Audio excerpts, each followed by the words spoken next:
¿Recuerdan lo que aprendimos en la escuela? Hay tres reinos: el reino mineral, el reino vegetal y el reino animal.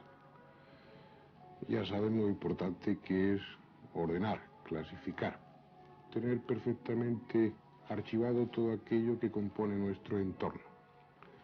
Hoy nos vamos a ocupar de uno de estos reinos, tal vez el más importante, puesto que sin él ninguno de los seres vivos que hoy pueblan el planeta podría subsistir. Me estoy refiriendo al reino vegetal, a las plantas, a ese conjunto de seres tan habituales para nosotros y tan desconocidos en muchos aspectos.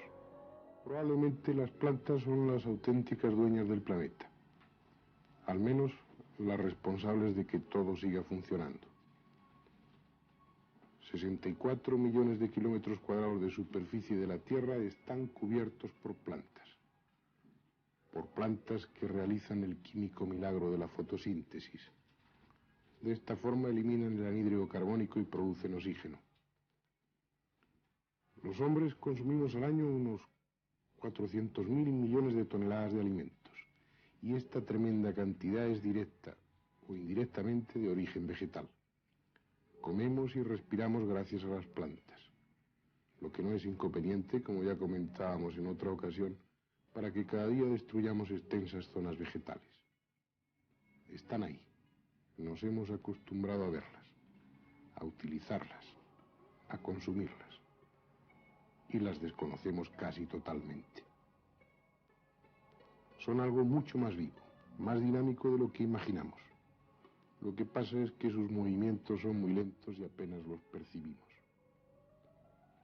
¿Se han preguntado ustedes cómo una planta trepadora sabe que existe un apoyo en su proximidad? ¿Por qué mecanismo lo percibe?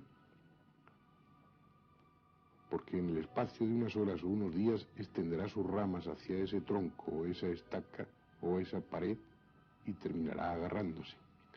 Realmente son un mundo habitual para nosotros, al que estamos acostumbrados, pero que en el fondo no conocemos bien o no conocemos casi nada. A veces las plantas actúan como un depredador más. Si no consiguen encontrar nitrógeno en el terreno pantanoso, algunas lo consiguen devorando animales, desde una mosca hasta un ternero. Y actúan con premeditación, como si pensaran. Lejos de dejarse engañar, son ellas las que engañan. En ocasiones, entre el hombre y las plantas se establece un extraño contacto, una rara relación. Hay personas que obtienen resultados sorprendentes con los vegetales.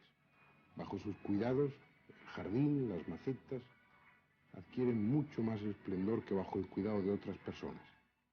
Es algo frecuente y aparentemente sin razón alguna que lo explique. Son muchas las cosas que ignoramos respecto a las plantas. Algunas de ellas increíbles, nos sorprenderán. Algunas tal vez demasiado increíbles. ¿Qué tal si yo les dijese que las plantas sienten, que las plantas saben lo que es temor, lo que es angustia, lo que es alegría? ¿Qué dirían, qué pensarían si yo les dijese que las plantas tienen memoria, por ejemplo? Pues ni más ni menos de esos temas, de esos aspectos de las plantas vamos a hablar hoy. Para ello es preciso hacer un poco de historia. Ustedes sin duda han oído hablar de los detectores de mentiras. Son unos polígrafos, un conjunto de aparatos que van marcando una serie de funciones del organismo. Cuando existe una mentira, cuando el individuo se emociona, el trazado de esos aparatos se altera. De alguna forma la emoción, la angustia que supone el mentir, trae consigo unas variaciones en determinadas funciones de la persona, como por ejemplo el ritmo cardíaco. Y esto, lo que nos interesa, cambia la resistencia eléctrica de la piel. Parte importante de un detector de mentiras, la que más nos importa en este momento, es el galvanómetro. El galvanómetro es un aparato que mide los cambios de resistencia al paso de la corriente eléctrica sobre la piel. Este dermogalvanómetro es el instrumento de la historia. Falta el personaje. En este caso son dos. Uno es Baxter. Baxter es un gran experto, uno de los más estudiosos y conocedores de estos sistemas de detectores de mentiras. El otro protagonista es una planta, una dracena. La dracena es una planta tropical parecida a una palmera pequeña que tiene un conjunto de flores bonitas y que se da con cierta facilidad en interiores. Hay una fecha, un día cualquiera del año 1966. Vaya usted a saber por qué causas a Baxter, que acababa de llegar de realizar un trabajo y traía un dermogalvanómetro portátil, se le ocurrió ver qué pasaría conectando los electrodos a las hojas de su dracena, de su planta que tenía allí. Y surgió lo insólito. El trazado del dermogalvanómetro acusó algo inusitado, como si esa planta hubiera sentido algún tipo de emoción. Sorprendido, Baxter lo intentó otra vez con el mismo resultado. Era algo tan increíble que forzosamente había que llegar al fondo de la cuestión. Había que hacer una prueba definitiva. Y a Baxter se le ocurrió que si se hubiera tratado de una persona, lo que más le puede emocionar, lo que más puede alterar su equilibrio psíquico, es una amenaza. Algo que amenace su integridad física. Entonces Baxter decidió en ese momento coger unas tijeras y cortar una de las hojas de la dracena. Y justo en ese instante, cuando Baxter tuvo esa decisión, el trazado del dermogalvanómetro acusó una tremenda, una intensa emoción, como si la planta hubiera sentido auténtico pavor solo con que la idea de agredirla hubiera pasado por la cabeza de Baxter. Esto significaba dos cosas y ambas increíbles. De un lado, que la planta era capaz de sentir emoción. De otro, que era capaz de leer el pensamiento de las personas. Como es lógico, Baxter, un investigador concienzudo, llevó a cabo multitud de experimentos y todos ofrecían el mismo, el insólito resultado que había tenido el experimento con la dracena. Y comenzó una investigación que de Estados Unidos asaltaba a todo el mundo, creando una ciencia nueva, dando una dimensión distinta a la relación hombre-planta. Por primera vez se establecía un intento de diálogo entre el hombre y los vegetales. Las conclusiones son ciertamente alucinantes. Las plantas son capaces de percibir la intención agresora en el mismo instante en que ésta se produzca, aunque sea a kilómetros de distancia. Al reunirse varias personas en la habitación, la planta reconoce a su agresor en potencia. Solo ante él reacciona porque suponemos que siente miedo, pero además guarda memoria. Pasados días o pasadas semanas, ante la presencia de ese agresor, la planta vuelve a sentir temor. Ya imagino que ustedes estarán sonriendo. Todo esto es demasiado increíble. Pero no les estoy hablando de hipótesis, sino de hechos demostrados, comprobados a todos los niveles posibles una y mil veces. Lo que más ha sorprendido es la capacidad de reaccionar las plantas no solo ante aquello que les afecta directamente, sino también ante los sucesos de los que ellas son testigos. Aplicando un galvanómetro a una planta, un filodendro, por ejemplo, y si ante ella se interroga a una persona, y si esta persona miente, el filodendro, la planta, acusa esa emoción, acusa esa mentira en esa persona que está cerca, que está al lado de ella, como si captara de alguna forma inexplicable los sentimientos de esa persona y se hiciese eco de ellos. Hay otras muchas más cosas que se han descubierto desde que se llevan a cabo este tipo de investigaciones. Por ejemplo, una reacción de las plantas a la muerte de cualquier ser vivo, aunque ese ser vivo sea tan pequeño como una bacteria. Como si existiera, según decía un científico, una especie de conciencia celular que mantiene unidos, comunicados entre sí a todos los seres que viven. Las posibilidades que ofrece este tipo de experimentación son incalculables. No se sabe cómo sucede, no se sabe cuál es la génesis de ese fenómeno, no se sabe prácticamente nada, solo se investiga. Se ha visto que si se aísla a esta planta, una cualquiera de estas plantas, en el interior de una jaula de Faraday o dentro de una caja de plomo, el fenómeno se sigue produciendo y se produce también sin inconveniente con la distancia. Si una persona tiene el deseo agresor en un momento determinado hacia esa planta, aunque esa persona esté a cientos de kilómetros de distancia, la planta acusa la emoción.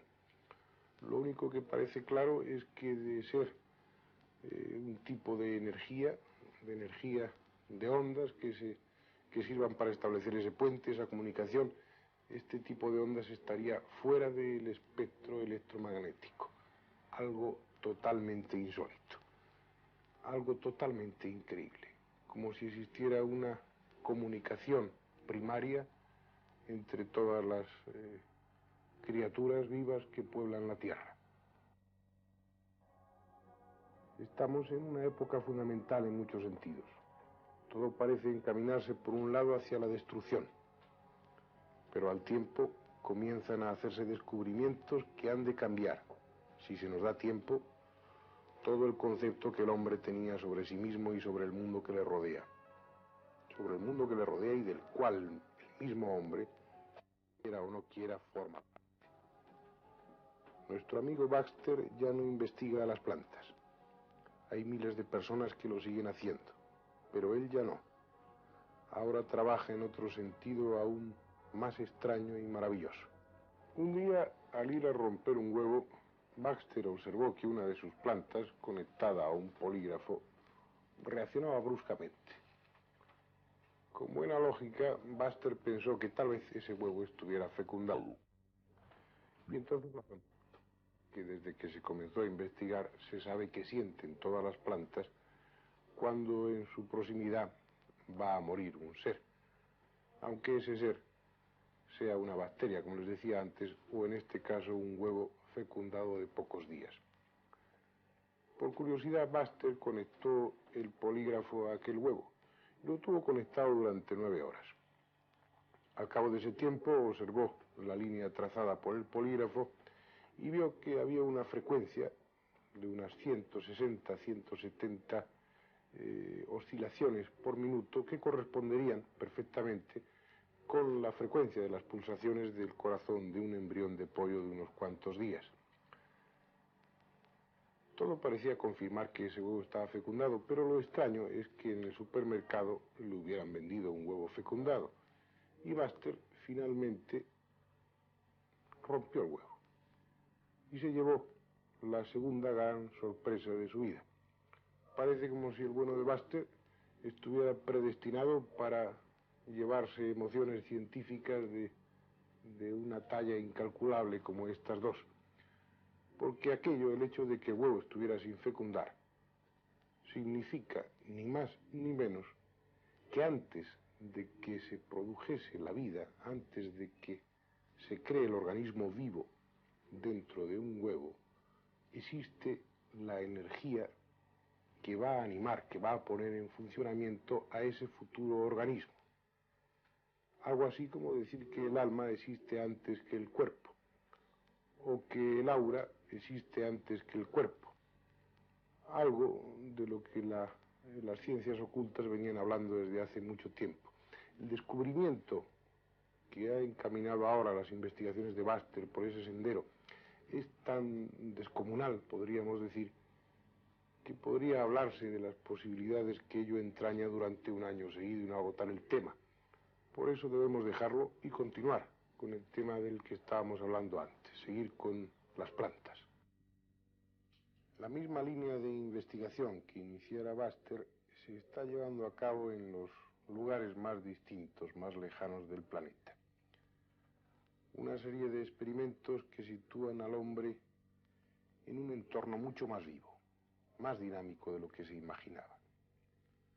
Las plantas, y eso hoy está totalmente demostrado, nos perciben, nos sienten, pero además comparten nuestras emociones. Son capaces incluso de saber lo que pensamos o sentimos. Hoy las investigaciones emprendidas tal vez nos lleven a un mejor entendimiento, a una más estrecha colaboración entre ellas y nosotros. Tal vez solamente. De los muchos experimentos realizados, este, sin ser el más importante, puede que sea el más llamativo para nosotros.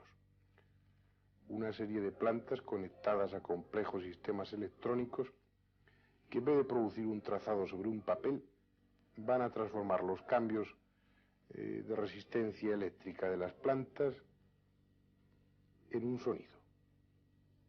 Unos sonidos que van a acusar el estado de ánimo, la emoción de las plantas en distintas circunstancias. De alguna forma, lo que vamos a oír ahora sería el sonido, la voz de las plantas. Al ser regadas, cuando reciben un estímulo luminoso,